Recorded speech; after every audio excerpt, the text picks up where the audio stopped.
DNA मित्रों, आज हम सबसे पहले उस इलाके की बात करने जा रहे हैं जिससे पूरी दुनिया समेत भारत भी प्रभावित हो रहा है। आजकल आप सुबह शाम यही देख सुन रहे होंगे कि दुनिया में तेल के दाम बढ़ रहे हैं, रसोई गैस की सप्लाई प्रभावित हो रही है। मित्रों, ईरान ने जंग के बीच दुनिया की गर्दन दबा दी है। उसने ऐसा बटन दबा दिया है जिससे पूरी दुनिया में पैनिक फैल गया है, या फिर पैनिक फैलाने का उसको मौका मिल गया है। मित्रों, इस पैनिक बटन का नाम है स्ट्रेट ऑफ हॉर्मूज। आपको याद होगा, जब ईरान का युद्ध शुरू हुआ था तब 15 देशों के 65 लाख वर्ग किलोमीटर का क्षेत्र इससे प्रभावित हुआ था। लेकिन आज इस जंग का दायरा सिमटकर 33 किलोमीटर चौड़े स्ट्रेट ऑफ हॉर्मूज पर आ गया है। इसलिए आज हम सबसे पहले स्ट्रेट ऑफ हॉर्मूज में हो रही बारूदी हलचल और इस क्षेत्र के महत्व को डिकोड करने जा रहे हैं। इस विश्लेषण को समझने के लिए आपको सबसे पहले स्ट्रेट ऑफ हॉर्मूज से आई बड़ी खबर बेहद ध्यान से देखनी चाहिए। मित्रों, आज अमेरिकी मीडिया ने दावा किया कि स्ट्रेट ऑफ हॉर्मूज में ईरान की नेवी ने बारूदी सुरंगें बिछा दी। इस खतरे से निपटने के लिए अमेरिकी नेवी ने हमला किया और स्ट्रेट ऑफ हॉर्मूज में ईरान के सुरंग बिछाने वाले 16 जहाजों को तबाह कर दिया।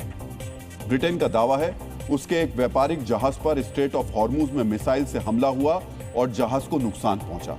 कुल मिलाकर आज स्ट्रेट ऑफ हॉर्मूज में 3 व्यापारिक जहाजों पर अलग अलग हथियारों से हमला किया गया। मित्रों, स्ट्रेट ऑफ हॉर्मूज में अमेरिका का हमला और व्यापारिक जहाजों पर मिसाइल अटैक ने यह बता दिया कि दुनिया में तेल की आवाजाही के इस महत्वपूर्ण रूट पर खतरा बहुत ज्यादा बढ़ गया है। डीएनए मित्रों, स्ट्रेट ऑफ हॉर्मूज पर ईरान ने किस तरह अपना शिकंजा कस लिया है यह भी हम आपको बताएंगे, लेकिन उससे पहले आपको समुद्र के इस इलाके की लोकेशन समझनी चाहिए ताकि आप जान सकें आखिर क्यों स्ट्रेट ऑफ हॉर्मूज को दुनिया में तेल सप्लाई की लाइफ लाइन कहा जाता है।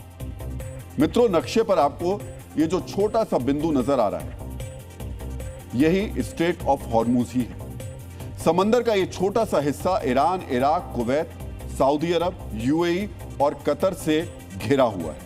यानी इन सभी अरब देशों से निकलने वाला तेल स्ट्रेट ऑफ हॉर्मूज के जरिए ही दुनिया तक पहुंचता है। अगर आप गौर से देखेंगे तो आपको पता चलेगा यह फारस और ओमान की खाड़ी को जोड़ने वाला हिस्सा है। यानी अरब सागर से जाने वाला जहाज इसी स्ट्रेट ऑफ हॉर्मूज से गुजरते हुए फारस की खाड़ी में पहुंचते हैं। यह आवाजाही 3 किलोमीटर चौड़ी 2 लेन के जरिए होती है। स्ट्रेट ऑफ हॉर्मूज से फारस की खाड़ी में पहुंचने के बाद जहाजों में तेल भरा जाता है और तेल लेकर जहाज इसी संकरे स्ट्रेट ऑफ हॉर्मूज से गुजरते हुए वापस ओमान की खाड़ी से अरब सागर तक पहुंचते हैं। मित्रों, यहां आपको जानना चाहिए कि स्ट्रेट ऑफ हॉर्मूज सिर्फ 33 किलोमीटर चौड़ा है। यह इतना संकरा है कि अगर इस क्षेत्र में कोई जहाज गोलीबारी से तबाह होकर रुक जाए तो पूरा रूट बाधित हो जाता है। मित्रों, दुनिया में इस्तेमाल किए जाने वाले तेल का तकरीबन 20% हिस्सा इसी स्ट्रेट ऑफ हॉर्मूज से आता है। इसी वजह से यह आशंका जाहिर की जा रही है कि अगर ईरान ने बारूदी सुरंगों या हमलों के जरिए इस रूट को बाधित किया तो दुनिया में तेल की सप्लाई पर बुरा असर पड़ेगा। डीएनए मित्रों, स्ट्रेट जैसा शब्द आपने स्कूल में भूगोल, तो चलिए हम आपको एक बार फिर याद दिला देते हैं कि ज्योग्राफी के अनुसार स्ट्रेट क्या होता है और क्यों इस जगह को हॉर्मूज का नाम दिया गया है। मित्रों, भूगोल की भाषा में स्ट्रेट समुद्र के उस हिस्से को कहा जाता है जो पानी के 2 बड़े सोर्सेस को जोड़ता है। यानी 2 समुद्रों को जोड़ने वाले छोटे से हिस्से को स्ट्रेट कहा जाता है। प्राचीन ईरानी मान्यताओं के मुताबिक इस हिस्से में हुरमोक यानी खजूर के पेड़ ज्यादा होते थे। इसी वजह से इसे स्ट्रेट ऑफ हुरमोक कहा गया, जो आगे चलकर स्ट्रेट ऑफ हॉर्मूज हो गया। मित्रों, स्ट्रेट ऑफ हॉर्मूज का इतिहास और इसका महत्व आपने देख लिया। अब आप समझ गए होंगे कि आखिर क्यों अमेरिका ने ईरान के जहाजों पर हमला करके इस रूट को बाधित होने से रोकने की कोशिश की। मित्रों, ट्रंप की नेवी ने ईरान के नौसैनिक जहाजों को तो तबाह कर दिया, लेकिन इस मिलिट्री एक्शन से स्ट्रेट ऑफ हॉर्मूज पूरी तरह सुरक्षित नहीं हुआ। खुद अमेरिकी मीडिया दावा कर रहा है कि स्ट्रेट ऑफ हॉर्मूज में बारूदी सुरंगें बिछा दी गई हैं। यहां आपको जानना चाहिए कि ईरान ने सिर्फ बारूदी सुरंगें ही नहीं बिछाई हैं, बल्कि स्ट्रेट ऑफ हॉर्मूज के इर्द गिर्द एक पूरा चक्रव्यूह रच दिया है। अब हम आपको हथियारों से बनाए गए इसी ईरानी चक्रव्यूह के बारे में विस्तार से बताएंगे। मित्रों, जैसा कि हमने आपको बताया कि ईरान ने समुद्र के इस हिस्से में बारूदी सुरंगें लगा दी हैं, यानी इन हिस्सों से जो भी जहाज गुजरेगा वो सुरंगों के धमाकों की वजह से तबाह हो जाएगा। ये पहला अटैक प्लान है। इसके बाद ईरान ने स्ट्रेट ऑफ हॉर्मुज से सटे बंदरगाह यानी बंदर अब्बास में हाई स्पीड अटैक बोट्स तैनात कर रखी है। ये तेज गति वाली ऐसी नाव हैं जो रॉकेट जैसे हथियारों से लैस हैं। ये नाव अचानक बंदरगाह से निकलकर हॉर्मुज से निकलने वाले जहाजों पर हमला कर सकती हैं। इस बैटल प्लान का तीसरा हिस्सा है ईरान का लंबी दूरी वाला तोपखाना। ये तोप स्ट्रेट ऑफ हॉर्मुज के किनारों पर तैनात हैं। इन तोपों से निकलने वाले गोले 140 से लेकर 160 किलोमीटर दूर तक जहाजों पर बमबारी कर सकते हैं। मित्रों, अगर इजराइल और अमेरिका का गठबंधन समंदर किनारे स्थित इन हथियारों को बमबारी से नष्ट कर भी दे, तब भी ईरान अपनी धरती से छोटी दूरी की मिसाइल से व्यापारिक जहाजों को तबाह कर सकता है। ईरान की ये छोटी दूरी की मिसाइल 300 किलोमीटर का फासला तय कर सकती है, यानी समंदर किनारे होने वाले पलटवार के बाद भी ईरान के पास बारूदी विकल्प मौजूद है। मित्रों, हथियारों की इसी घातक तैनाती की वजह से सवाल उठाया जा रहा है, क्या ट्रंप हॉर्मुज को ईरान से मुक्त करा लेंगे या फिर हॉर्मुज में होने वाला हाहाकार ही ट्रंप के सरेंडर की वजह बनेगा? हम आपके सामने इस सवाल का विश्लेषण भी करेंगे, लेकिन उससे पहले हम आपको एक एक्स्ट्रा जानकारी देने जा रहे हैं। आज से कुछ साल पहले तक आप सुनते होंगे कि कश्मीर में आतंकवादियों ने बारूदी सुरंग लगा दी, नक्सलियों ने कहीं बारूदी सुरंग से धमाका कर दिया। समुद्र की बारूदी सुरंग यानी नेवल माइन भी जमीन की तरह ही धमाका करती है, बस इन माइंस के विस्फोट का तरीका अलग होता है। अब हम आपको नेवल माइंस की तकनीक के बारे में बताने जा रहे हैं। मित्रों, जमीन वाली बारूदी सुरंग की तरह समुद्र वाली बारूदी सुरंग भी जहाज को नुकसान पहुंचाने के लिए धमाके का इस्तेमाल करती है। समुद्र में युद्ध के लिए दो किस्म की बारूदी सुरंग इस्तेमाल की जाती है। पहली वो बारूदी सुरंग होती है जो समंदर की सतह यानी धरातल तक पहुंच जाती है, और दूसरी समंदर की ऊपरी सतह पर तैरती रहती है। इन सुरंगों को एक किस्म के लंगर यानी चेन से बांधा जाता है ताकि ये बहकर दूर ना चली जाए। इन सुरंगों में दो किस्म के सेंसर होते हैं। पहला सेंसर जहाज के इंजन की आवाज को पहचानता है और सुरंग को अलर्ट कर देता है। दूसरा सेंसर जहाज के चलने की वजह से पानी पर पड़ रहे दबाव को पहचानता है और दूसरा अलर्ट भेजता है। और जैसे ही दोनों जानकारियां मिल जाती हैं, बारूदी सुरंग में एक बड़ा धमाका होता है, जिसकी वजह से पानी की ऊंची लहर उठती है जो छोटे जहाज को बीच में ही तोड़ देती है और बड़े जहाज के अहम हिस्सों को चोट पहुंचाती है। मित्रों, घातक हथियार और चारों तरफ से की गई घेराबंदी की वजह से ही कहा जा रहा है कि ट्रंप के लिए स्ट्रेट ऑफ हॉर्मुज को ईरानी प्रभाव से मुक्त कराना आसान नहीं होगा। स्ट्रेट ऑफ हॉर्मुज किस तरह ट्रंप की कमजोर नब्ज बन गया है, यह समझने के लिए आपको पानी के इस हिस्से की दो तस्वीरें बेहद गौर से देखनी चाहिए। मित्रों, आपके टीवी स्क्रीन पर बाईं तरफ जो एनिमेशन चल रहा है वो 27 फरवरी यानी युद्ध से पहले का है। इस एनिमेशन से आपको समझ में आएगा कि हॉर्मुज में तेल ले जाने वाले जहाजों की आवाजाही लगातार चल रही थी।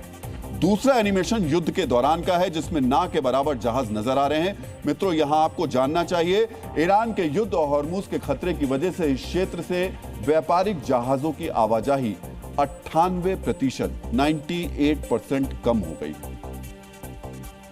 डियर मित्रों, स्ट्रेट ऑफ हॉर्मुज आज ईरान का सबसे बड़ा हथियार बन चुका है, परमाणु से भी खतरनाक हथियार। एक ऐसा हथियार जिसका रेडिएशन पूरी दुनिया में फैल गया।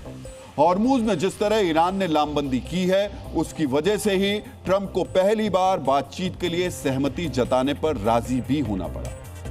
मित्रों, अगर अमेरिका ने ईरान पर हमला आज से 18 साल पहले यानी साल 2008 में किया होता तो शायद अमेरिका को इतनी चुनौतियों का सामना नहीं करना पड़ता, क्योंकि साल 2008 में, अब इस खबर को बहुत ध्यान से सुनिए, साल 2008 में ईरान की स्पेशल फोर्स यानी IRGC के महान कमांडर कहे जाने वाले जनरल मोहम्मद अली जाफरी ने हॉर्मुज को एक हथियार में तब्दील करने का प्लान तैयार किया था। और यह प्लान आप सोचिए 2008 में शुरू हुआ। अब हम आपको ईरान के इसी कमांडर की रणनीति बनाने जा रहे हैं जो उन्होंने 2008 में बनाई थी।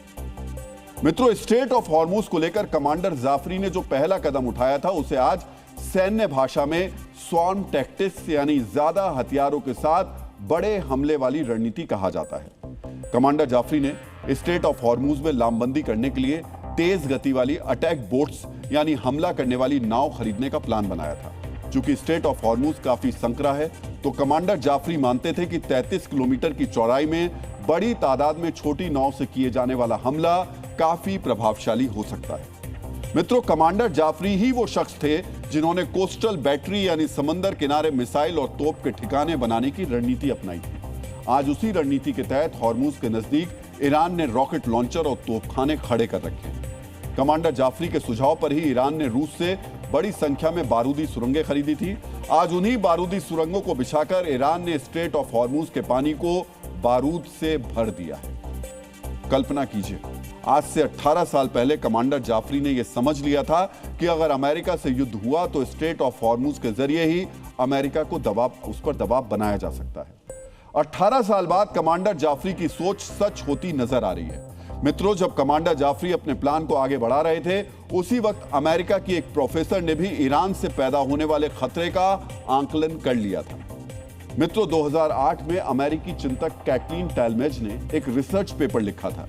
इस शोध में कहा गया था कि युद्ध के दौरान ईरान सबसे पहले हॉर्मुज पर ही दबाव बनाएगा ताकि दुनिया में तेल की सप्लाई को बाधित किया जा सके। सोचिए, ये सारी बातें हम 2008 की आपको बता रहे हैं। 2008 में ईरान के जो कमांडर थे उन्होंने पहले से हॉर्मुज को लेकर तैयारी कर ली थी और अमेरिका की एक रिसर्चर थी जिन्होंने बता दिया था कि ईरान किस तरीके से हॉर्मुज को अपना अचूक अस्त्र बनाएगा।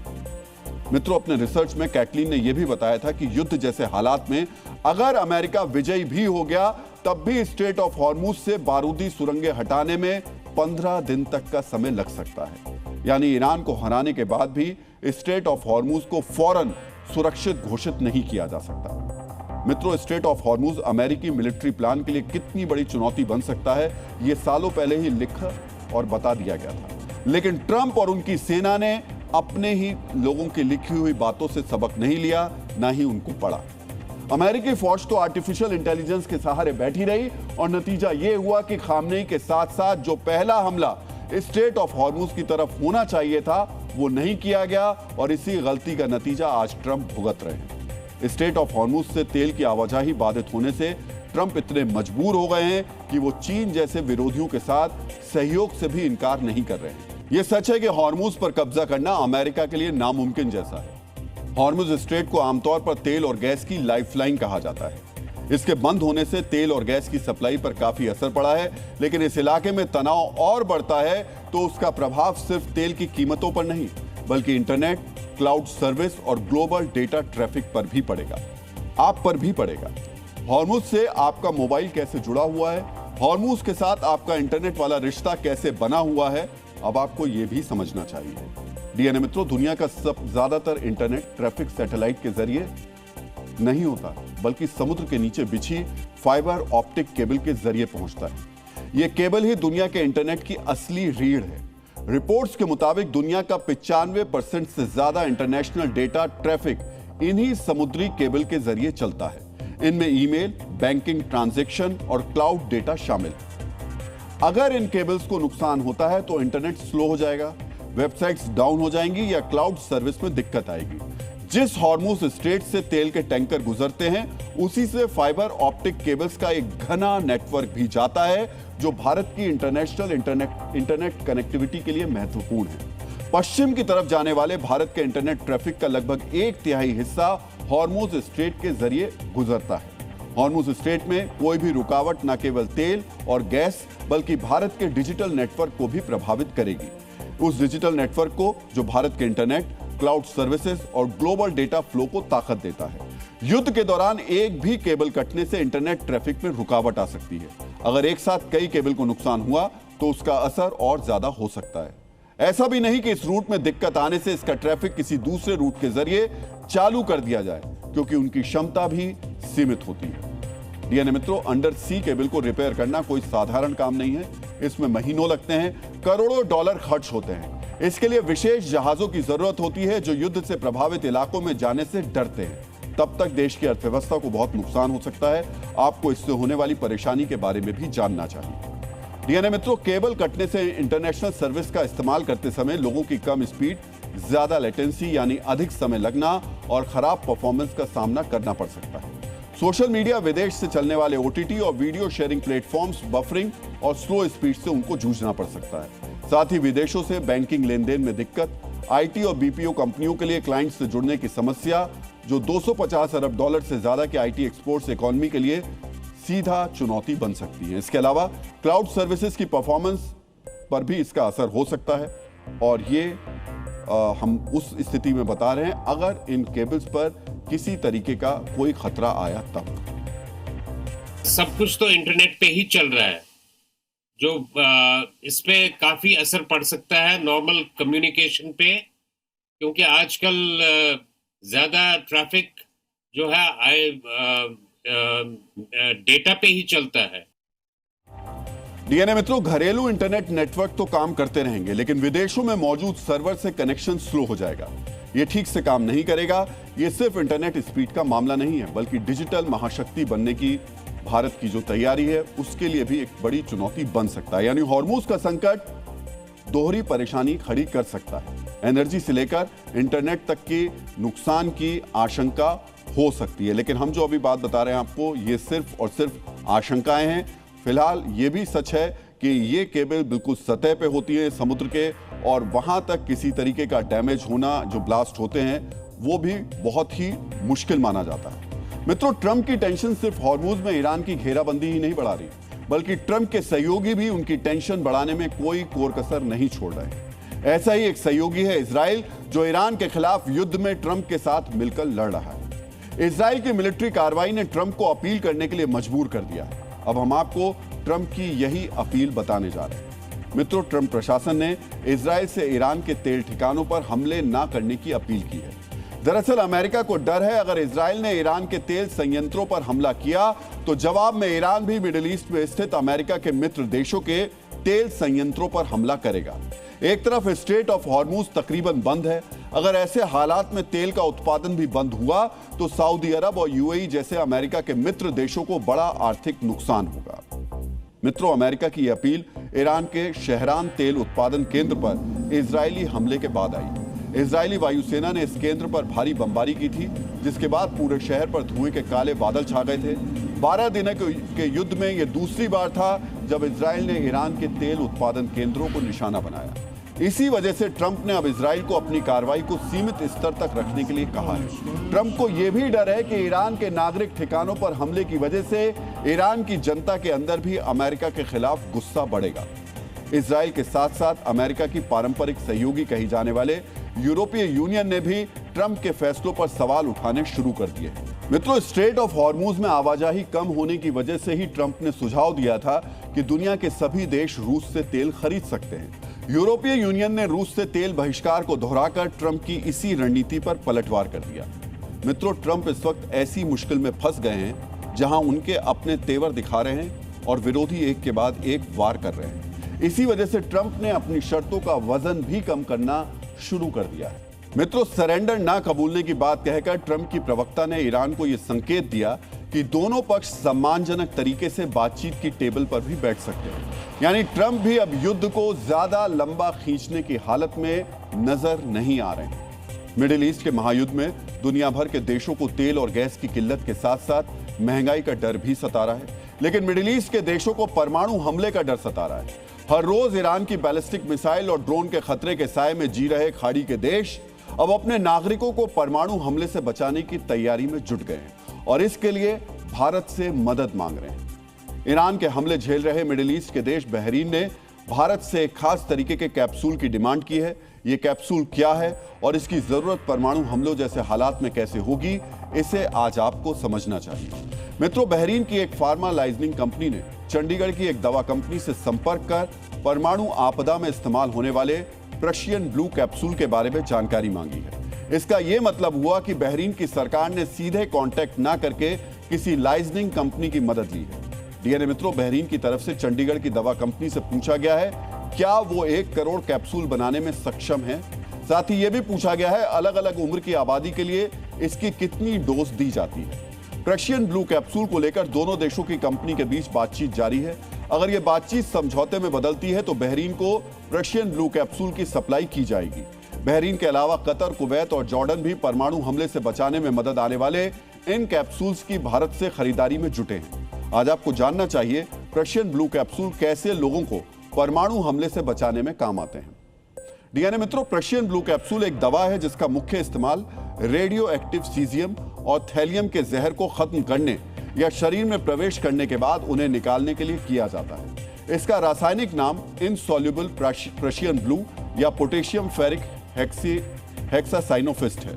2003 में अमेरिका के फूड एंड ड्रग एडमिनिस्ट्रेशन ने इसे परमाणु आपदाओं के लिए मंजूर किया था। विश्व स्वास्थ्य संगठन की जरूरी दवाओं की लिस्ट में इसका नाम रेडियोलॉजिकल इमरजेंसी के लिए है। डीएनए मित्रों, परमाणु विस्फोट होने पर कई रेडियो एक्टिव पदार्थ फैलते हैं और सांस, भोजन या पानी के जरिए शरीर में चले जाते हैं। इनमें सीजियम 137 बहुत खतरनाक होता है क्योंकि यह लंबे समय तक शरीर में रहता है। प्रशियन ब्लू कैप्सूल लेने पर यह आंतों में पहुंचता है और शरीर में घुलता नहीं है। अपनी विशेष क्रिस्टल संरचना के कारण यह कैप्सूल सीजियम और थैलियम को आकर्षित करता है। प्रशियन ब्लू इन पदार्थों से जुड़ जाता है और उन्हें आंत में फंसाकर रखता है। इसकी वजह से ये रेडियो एक्टिव पदार्थ दोबारा खून में घुलते नहीं हैं और स्टूल के जरिए शरीर से बाहर निकल जाते हैं। इस तरह रेडियो एक्टिव पदार्थों के शरीर में रहने का समय काफी कम हो जाता है। सीजियम लगभग 30 दिनों में ही शरीर से बाहर हो जाता है। इससे शरीर को कम समय तक रेडिएशन का सामना करना पड़ता है, जिससे अंगों को होने वाला नुकसान और कैंसर जैसी बीमारी का खतरा काफी कम हो जाता है। देखिए, जो भी सीजियम, थैलियम और जो हैवी मेटल्स का अटैक है उसको इसने एब्जॉर्ब कर ही लेना है। इसका पर्पस ही यही है। मतलब आप समझ लीजिए, क्योंकि हमें किसी और बीमारी की दवा होती है तो उसके ऊपर हमें लगता है कि भी हमें उससे हमारा इलाज हो जाएगा, जैसे बाकी इलाज हो जाते हैं वैसे इसका भी हो जाएगा। इस दवाई का पर्पस ही यही है। हालांकि ये कैप्सूल केवल सीजियम और थैलियम जैसे रेडियो एक्टिव पदार्थों के लिए ही असरदार है। परमाणु हमले से फैलने वाले दूसरे रेडियो एक्टिव पदार्थों जैसे आयोडीन 131 और प्लूटोनियम के लिए यह काम नहीं करता। यही वजह है कि रेडिएशन से पूरी तरह बचने के लिए कुछ और दवाएं भी लेनी पड़ती हैं। डीएनए मित्रों, प्रशियन ब्लू कैप्सूल हमले से पहले या तुरंत बाद में डॉक्टर की सलाह पर लिया जाता है और इसे सरकारी विभाग के द्वारा बांटा जाता है। बिना डॉक्टर के पर्चे के ये दवा नहीं मिल सकती। परमाणु हमले के असर से बचाने वाली यह दवा दुनिया के बहुत कम देशों में बनती है। इसमें हमारा देश भी शामिल है। पहले यह दवा मुख्य रूप से जर्मनी और अमेरिका में बनती थी, लेकिन इसकी अहमियत को देखते हुए भारत के रक्षा अनुसंधान और विकास संगठन यानी डीआरडीओ ने भी इसे तैयार किया। डीआरडीओ की दिल्ली स्थित lab institute of nuclear medicine and allied sciences ने करीब 3 साल पहले इस तकनीक को विकसित किया। इसके बाद डीआरडीओ ने इस टेक्नोलॉजी डेवलपमेंट फंड के तहत फार्मा उद्योग को इसे ट्रांसफर कर दिया। Drug control general of India ने भारत की 2 कंपनियों को इसके प्रोडक्शन और मार्केटिंग का लाइसेंस दिया है। इस तरह करीब 2 साल पहले भारत में इसका कॉमर्शियल उत्पादन शुरू हुआ है। डीएनए मित्रों, इससे पहले जून 2025 में ईरान पर अमेरिका इजराइल हमले के दौरान भी इस दवा की मांग की गई थी, लेकिन 12 दिन में संघर्ष खत्म होने के बाद बातचीत आगे नहीं बढ़ पाई। उसके कुछ महीने बाद पिछले साल अक्टूबर में भारत ने इंडोनेशिया को प्रशियन ब्लू कैप्सूल की खेप भेजी थी। उस वक्त इंडोनेशिया के जकार्ता और सुमात्रा द्वीप में खाने पीने के सामान में सीजियम पाया गया था। इसके बाद इंडोनेशिया के स्वास्थ्य मंत्रालय ने भारत से मदद मांगी थी। भारत ने सीजियम के प्रभावों को कम करने के लिए इंडोनेशिया को प्रशियन ब्लू कैप्सूल भेजने का फैसला लिया। अब एक बार फिर दुनिया के कुछ और देश भारत से मदद का इंतजार कर रहे हैं। डीएनए मित्रों, मिडिल ईस्ट में जारी इमरजेंसी की वजह से भारत में भी एक इमरजेंसी पैदा हो गई है, अफवाह वाली इमरजेंसी। मित्रों, डीएनए के कल के संस्करण में हमने आपको अफवाह वाली इमरजेंसी से आगाह किया था। क्या अफवाह है और क्या हकीकत है, हमने आपको इसकी क्लियर पिक्चर दिखाई थी। आज हम इस विश्लेषण का दूसरा हिस्सा आपको दिखाने वाले हैं ताकि आप समझ सकें कि देश में एलपीजी गैस की कमी को लेकर जो अफवाह उड़ाई जा रही है उसका असर कैसे सड़कों से घरों तक दिख रहा है। डीएनए मित्रों, आज भी देश भर में लोग गैस खत्म होने की अफवाह के बाद सूरज उगने से पहले से लाइनों में लग गए। कामकाज छोड़कर खाली गैस सिलेंडर लेकर गैस एजेंसियों के बाहर कतार में खड़े हो गए। इन कतारों में कई ऐसे लोग हैं जो अफवाह पर भरोसा करके सिलेंडर लेने आए।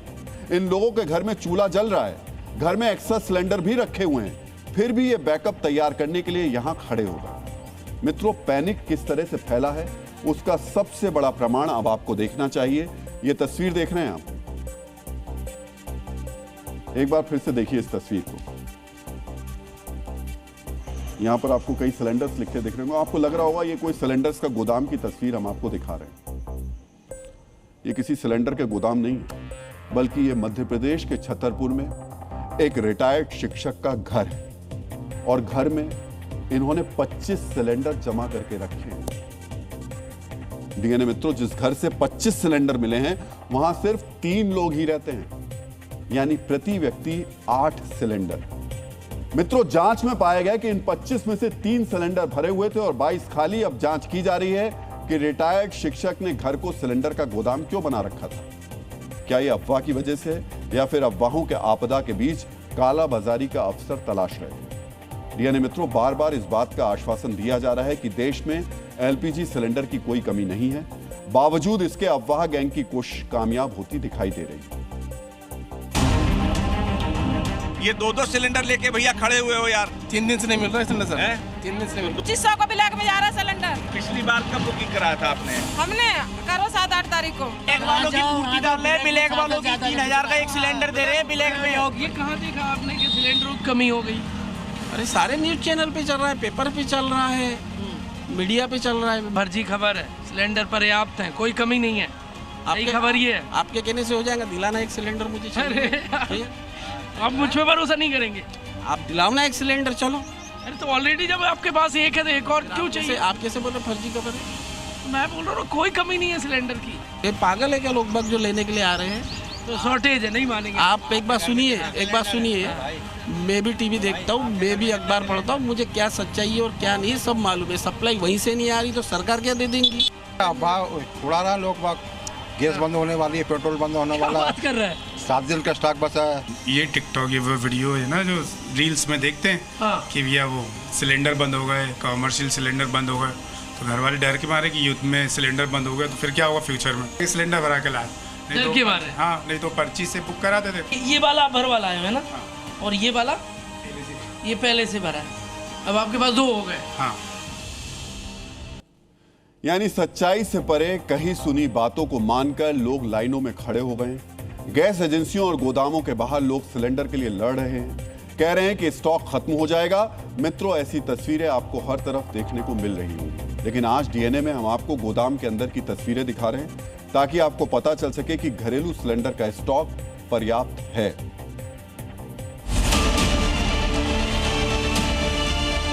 यहाँ पर क्या वाकई गैस की कमी है नहीं है, ये बाबा गैस का जो एजेंसी है उस एजेंसी के अंदर ये गैस गोदाम है। और यहाँ पर हम आपको दिखा देते हैं, ये डोमेस्टिक यानी घरेलू गैस सिलेंडर आप देखिए पूरे गोदाम के अंदर भरा हुआ है। दिल्ली के राजघाट कंचनपुरी इलाके में मैं मौजूद हूँ और यहाँ पर जो गैस एजेंसी है, यहाँ पर भरपूर मात्रा में जो गैस सिलेंडर हैं उनको आप यहाँ पर देख सकते हैं। देख पा रहे हैं यहाँ पर बड़ी संख्या में गैस के जो बाटले हैं वो मौजूद हैं और लगातार गाड़ियाँ जो आ रही हैं, कुछ खाली बाटले भी रखे हैं और ये जो स्टॉक है ये नए बाटलों का है। आपके पास जो 500 से 600 डिलीवरी होती है उससे ज़्यादा 500 और है। हाँ बराबर, स्टॉक में एक्स्ट्रा है अपने पास, कमी नहीं। स्टॉक में एक्स्ट्रा है। जिन लोगों की बुकिंग है, जिन लोगों को 25 दिन का समय हो चुका है, वो यहाँ से गैस आराम से यहाँ से गैस लेकर जा सकते हैं। ये बताइए, क्या शॉर्टेज है क्या गैस की? कोई शॉर्टेज नहीं है, गैस उपलब्ध है। मित्रों, गैस के गोदाम के अंदर की तस्वीरों को दिखाने का हमारा उद्देश्य यही है कि आप पैनिक ना करें, बेवजह लाइनों में ना लगें, क्योंकि आपका यह डर गैस की कालाबाजारी और जमाखोरी करने वालों को आपदा में अवसर प्रदान करता है। इस अफवाह का एक और असर आपको देखना चाहिए। डीएनए मित्रों, जब से गैस सिलेंडर की शॉर्टेज की खबर उड़ी है तब से रसोई में इस्तेमाल होने वाले इलेक्ट्रिकल अप्लायंसेस जैसे induction cooktop, induction cooker, toaster, boiler जैसी चीजों की बिक्री तेजी से बढ़ गई है। पिछले एक हफ्ते में गूगल पर लोगों ने इंडक्शन शब्द को खूब सर्च किया। एक हफ्ते में 100%, 100% तक इसका ग्राफ ऊपर गया है। स्थिति यह हो गई है कि कई ऑनलाइन ऐप्स पर तो ये आउट ऑफ स्टॉक भी हो गए हैं। इंडक्शन खरीदने के लिए लोग दुकानों पर पहुंच रहे हैं और जल्दबाजी में खरीदारी भी कर रहे हैं। इंडक्शन खरीदने आया हूँ। क्यों आए भैया? क्योंकि गैस खत्म ना हो जाए, इसलिए इंडक्शन जरूरी खरीदना। कहाँ से पता चला गैस खत्म हो जाए? अब बहुत से लोग भी बता रहे हैं कि गैस महंगी हो जाएगी, मिलेगी नहीं। इंडक्शन डिमांड तो काफ़ी अच्छी है। हाँ। क्योंकि क्या है कि अभी पेपर में भी आ रहा है, सब जगह आ रहा है कि ये ईंधन की कुछ, सोशल मीडिया में भी आ रहा है कि थोड़ा सा ईंधन की कुछ कमी है। मेरा गैस की वजह से मेरा काम सारा अटक गया है और मुझे तो अब मजबूरन नहीं लेना पड़ रहा है। इंडक्शन की डिमांड भी बढ़ गई है, इंक्वायरी भी बढ़ गई है, फ़ोन पे इंक्वायरी भी बहुत बढ़ गई है। मित्रों, अफवाह वाली आपदा का असर नुक्कड़ पर मिलने वाली कटिंग चाय पर भी पड़ा है। जो चाय 7 रुपए की मिलती थी वो 15 रुपए की हो गई। 10 रुपए वाला समोसा 15 रुपए में मिल रहा है। गैस की किल्लत वाली अफवाह सुनते ही स्ट्रीट वेंडर्स यानी सड़क किनारे खाने पीने की दुकान लगाने वाले दुकानदारों ने अपना रेट चार्ट ही बदल दिया। देश में सिलेंडर की हकीकत क्या है इन्हें पूरी तरह मालूम भी नहीं है, बस कयासों के दम पर ज्यादा पैसे वसूले जा रहे हैं। हालांकि इसका एक पहलू यह भी है कि इनमें से कई दुकानदारों के पास गैस का कनेक्शन नहीं है, इन्हें ब्लैक में सिलेंडर लेना पड़ता है। मौके का फायदा उठाकर गैस की कालाबाजारी करने वाले लोग 14 किलो वाला सिलेंडर 2 से 2,500 रुपए में बेच रहे हैं। मित्रों, घरेलू गैस सिलेंडर की कमी ना हो इसलिए कई शहरों में कॉमर्शियल सिलेंडर यानी होटल रेस्टोरेंट्स को दिए जाने वाले सिलेंडर पर रोक लगा दी गई है। भारत में 90% रेस्टोरेंट्स एलपीजी सिलेंडर पर निर्भर हैं। इस स्थिति से निपटने के लिए रेस्टोरेंट संचालकों ने क्या तरीका निकाला है, ये भी आज आपको देखना चाहिए। ये जो रेस्टोरेंट का पूरा किचन है और अब मोस्टली इस तरह के जो इलेक्ट्रिक फायर्स हैं वो उसके ऊपर काम ज्यादा करने की कोशिश की जा रही है, क्योंकि गैस का जो लिमिटेशन है वो उनको बाध रहा है। जो तंदूर हम लोग यूज़ करते हैं, गैस ओवन, गैस तंदूर यूज़ करते हैं, तो अभी उसका हमारे पास शॉर्टेज है, तो अभी हम लोग ने तंदूर बंद करके मतलब जो नॉर्मल हमारा जो तवा रोटी वगैरह होता है वो यूज़ कर रहे हैं। और ये इस तरह के सैंडविचेस ज़्यादा मेनू में रहते हैं। हाँ, बिकॉज क्योंकि और कोई ऑप्शन नहीं है हमारे पास। और फ्रायर यूज़ कर रहे हैं, ओवंस का यूज़ कर रहे हैं सर। ये कोशिश की जा रही है, जैसे आपको दिखा दूं कि ये चावल को ही पहले से भिगो करके रख दिया गया है, जिससे कि इसको उबालने के लिए ज़्यादा ईंधन की यहाँ पर ज़रूरत ना पड़े और यहाँ पे ईंधन की बचत की जा सकती है। क्योंकि इन लोगों को सबसे ज़्यादा प्रॉब्लम यहाँ देखा जाए तो इस बात को लेकर के आ रही है कि गैस सिलेंडर जो कॉमर्शियल गैस सिलेंडर है वो नहीं मिल रहा है। किचन में इलेक्ट्रॉनिक यूज ज़्यादा कर रहे हैं। तंदूर पे जैसे पराठे लगाने या दाल बनाना, अंडे बॉईल करना, ये चीज़ें हम ज़्यादातर तंदूर पे यूज कर रहे हैं। डीएनए मित्रों, रेस्टोरेंट और कॉमर्शियल सिलेंडर पर निर्भर सेक्टर कुछ हद तक तो प्रभावित हो रहे हैं, लेकिन सरकार ने सप्लाई की निगरानी के लिए एक कमेटी बनाई है ताकि सप्लाई से जुड़े मामलों की समीक्षा जल्द से जल्द की जाए। लेकिन आपको भी ये समझना चाहिए कि घरेलू गैस सिलेंडर को लेकर फिलहाल देश में कोई किल्लत नहीं है। डिमांड के हिसाब से सप्लाई पर्याप्त हो रही है। डीएनए मित्रों, आज प्रधानमंत्री नरेंद्र मोदी ने ईरान युद्ध के बीच उड़ती अफवाहों को लेकर क्या कहा वो भी आपको सुनवा देते हैं। आज युद्ध के समय, इस समय में भी कांग्रेस लेफ्ट और उसका इकोसिस्टम देश में पैनिक क्रिएट करने में, भय पैदा करने में पूरी ताकत खपा रहे हैं। मैं देशवासियों को कहूंगा, कांग्रेस लेफ्ट और इनके इकोसिस्टम द्वारा फैलाई जा रही अफवाहों से सतर्क रहे, सावधान रहे। मित्रों, अफवाह से बचना जरूरी है, लेकिन यहां जरूरत इस स्थिति के एक और पहलू को समझने की है।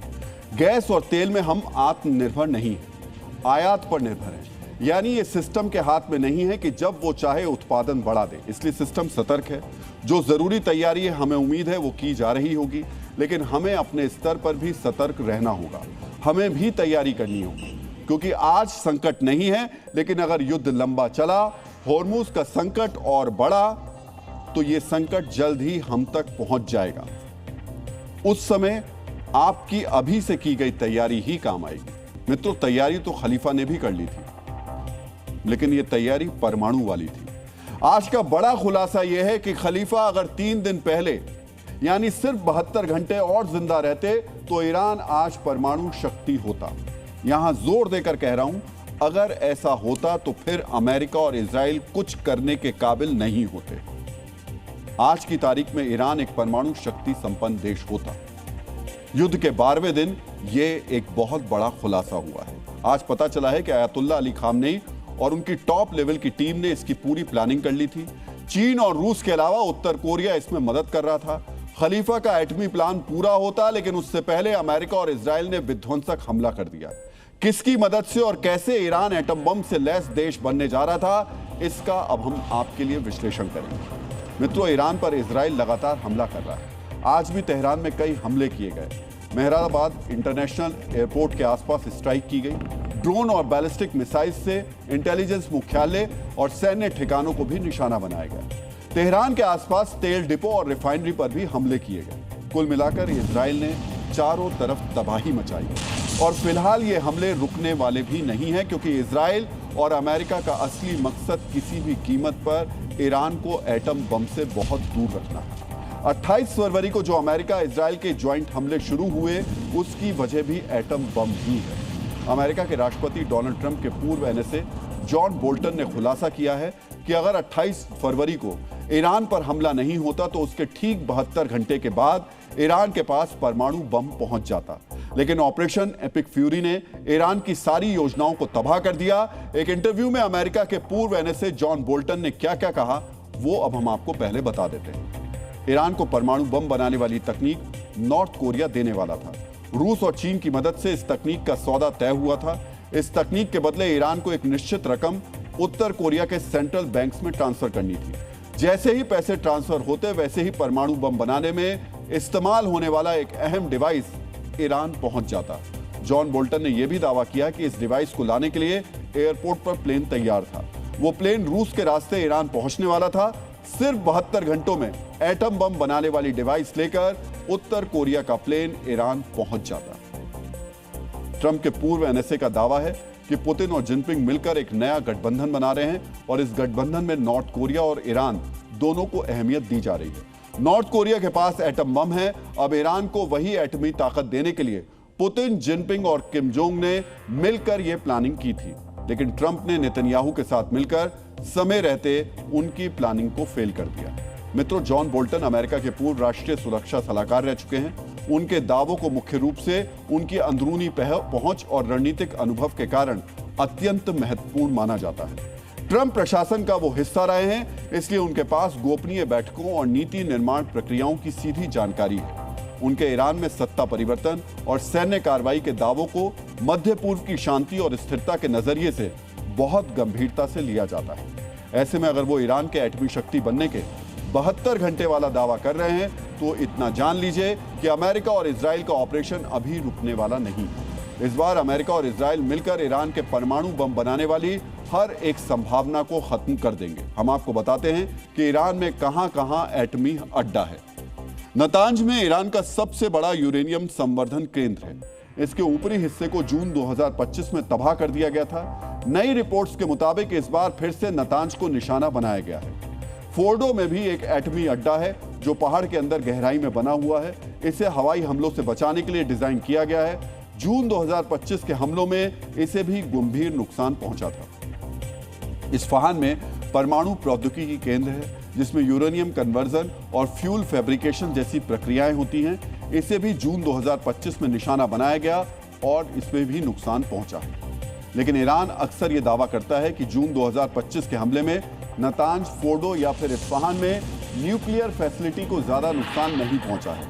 यह बात काफी हद तक इसलिए भी सही है क्योंकि 2025 हमले के बाद भी उत्तर कोरिया की मदद से ईरान एटम बम बनाने वाला ही था। अमेरिका और इजराइल ये राज जान चुके हैं। यही कारण है कि इस बार इजराइल और अमेरिका जब तक नतांज, फोर्डो या फिर इस्फहान के साथ साथ अशाक, बुशहर और तेहरान जैसे दूसरे एटमी ठिकानों को तबाह नहीं करेंगे, तब तक ईरान पर हमले जारी रहेंगे। और फिलहाल जिस तरह हमले हो रहे हैं, उससे ये दिख भी रहा है। मित्रों, ईरान पर हमले के 12 दिन में जियोपॉलिटिक्स में कई समीकरण बदल गए। कई समीकरण तो 360 डिग्री तक बदल गए। कल तक जो ट्रंप पुतिन को युद्ध उन्मादी बता रहे थे, आज वही ट्रंप पुतिन से ईरान वॉर खत्म करने की अपील कर रहे हैं। मित्रों, जिस जंग को ट्रंप ने जीत के मकसद से शुरू किया था, उस जंग में सभी हार रहे हैं। अगर कोई जीत रहा है तो वो है रूस के राष्ट्रपति व्लादिमीर पुतिन। मित्रों, समय कैसे बदलता है, कूटनीति का कलेवर कैसे बदलता है, इसे आज हम आपके लिए डिकोड करेंगे। मित्रों, तेजी से बदलती डिप्लोमेसी को समझने के लिए सबसे 3 बड़ी घटनाओं को समझना होगा। 9 मार्च को ट्रंप ने पुतिन को फोन दिया। 10 मार्च को रूस ने कहा मध्यस्थता का प्रस्ताव उसके एजेंडे में है। आज 11 मार्च को ट्रंप ने कहा कि ईरान में अब ऐसा कुछ भी नहीं बचा जिसे टारगेट किया जाए। समझिए, ट्रंप का पुतिन को फोन करना, रूस की मध्यस्थता की चर्चा करना, फिर ट्रंप का यह कहना कि ईरान में कुछ बचा ही नहीं, ये संकेत हैं कि ट्रंप कितनी शिद्दत से ईरान वॉर से बाहर निकलना चाहते हैं। इसके लिए वो पुतिन की तरफ देख रहे हैं। ये महज संयोग नहीं है, ये वर्ल्ड ऑर्डर में रूस की मजबूती का सबूत है। मिडिल ईस्ट संकट के वक्त पुतिन दुनिया के सरपंच बनकर उभरे हैं। आज पुतिन उसी ताकतवर कुर्सी पर बैठे हैं जहां चंद दिन पहले तक ट्रंप बैठा करते थे। आपको याद होगा कैसे ट्रंप व्हाइट हाउस में युद्ध कर रहे देशों के राष्ट्र प्रमुखों को बुलाते थे, बीच में ट्रंप बैठते थे, उनके दाएं बाएं दूसरे राष्ट्र प्रमुख बैठते थे, मीडिया कैमरों के चमकते फ्लैश के बीच ट्रंप युद्ध विराम का ऐलान करते थे। लेकिन अब तस्वीर बदलती दिख रही है। ट्रंप की कुर्सी पर पुतिन बैठे दिख रहे हैं। एक तरफ ट्रंप और नेतन्याहू होंगे तो दूसरी तरफ ईरान के supreme leader Mostafa Khamenei. Putin middle east के विध्वंसक युद्ध का अंत कराएंगे, यानी पुतिन सरपंच की भूमिका में होंगे। समझिए कि स्वयंभू शांतिदूत ट्रंप ने अपनी कुर्सी पुतिन को सौंप दी। ये वर्ल्ड ऑर्डर में और मजबूत हो रहे रूस की ताकत का साक्ष्य है। डीएनए मित्रों, ट्रंप ने पुतिन को सिर्फ अपनी शांतिदूत वाली पोजीशन ही नहीं सौंपी है, रूस के क्रूड ऑयल पर लगाए गए प्रतिबंध भी हटाने का ऐलान किया है। ट्रंप का यह बयान भी साधारण नहीं है। इसे समझने के लिए ज्यादा नहीं 4 महीने पीछे चलते हैं। रूस से तेल खरीदने वाले देशों पर ट्रंप मनमाना टैरिफ लगा रहे थे, लेकिन अब हालात बदल गए हैं। ट्रंप ने खुद रूस के तेल से बैन हटा लिया है। ट्रंप कह रहे हैं कि रूस से तेल खरीदो। आप समझिए शक्ति संतुलन कैसे बदल रहा है। इसी से वर्ल्ड ऑर्डर में पुतिन के बढ़ते कद और रूस की बढ़ती ताकत का अंदाजा लगाया जा सकता है। मित्रों, अमेरिकी पॉलिसी में इतना बड़ा बदलाव क्यों आया? 4 साल से प्रतिबंध झेल रहा रूस अचानक मजबूत कैसे हो गया? ये सब कुछ हुआ है 28 फरवरी को ईरान पर हुए हमले और उसके बाद बदले हालात की वजह से। सबसे पहले कच्चे तेल के से जुड़े क्रूड पर आपको एक आंकड़ा हम दिखाते हैं और समझाते हैं। 9 मार्च को क्रूड ऑयल की कीमत $116 प्रति बैरल तक पहुंच गई।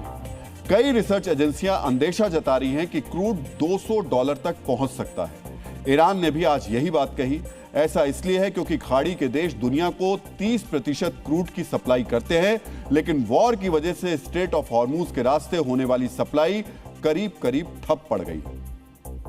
सप्लाई लाइन बंद होने से दुनिया में कच्चे तेल के संकट की आशंका है। ट्रंप फिलहाल तो संकट जल्द खत्म होने का दावा कर तेल के दाम को कंट्रोल कर रहे हैं, लेकिन वो जानते हैं हालात ऐसे ही रहे तो तेल का दाम आसमान पर होगा। इससे अमेरिका और ट्रंप के दूसरे सहयोगी देशों का संकट बढ़ जाएगा। इसलिए ट्रंप अब मिडिल ईस्ट में शांति का दरवाजा खोलना चाहते हैं, संकट को खत्म करना चाहते हैं। अगर संकट को जल्द खत्म करना है तो पहला विकल्प यह है कि ईरान से जंग खत्म करनी होगी। इसके लिए समझौता करना होगा। इसके लिए ट्रंप ने पुतिन को फोन किया था। दूसरा विकल्प यह कि दुनिया में कच्चे तेल की सप्लाई बढ़ाई जाए। इसके लिए बैन हटाकर वर्ल्ड मार्केट को रूस के लिए खोलना होगा। ट्रंप ने इसीलिए रूस के कच्चे तेल से बैन हटाया है। यानी ट्रंप का हर रास्ता पुतिन की तरफ जाता है। यही पुतिन की ताकत है।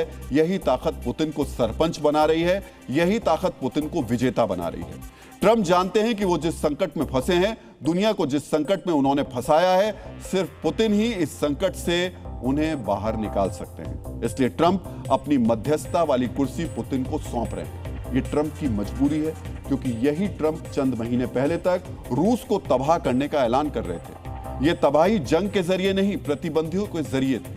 कैसे बैन से लड़कर रूस मजबूत हुआ, उसे समझने के लिए हमें बैन से रूस को हुए नुकसान को भी समझना होगा। दुनिया के दूसरे बड़े तेल उत्पादक रूस की वैश्विक तेल उत्पादन में 10% हिस्सेदारी है।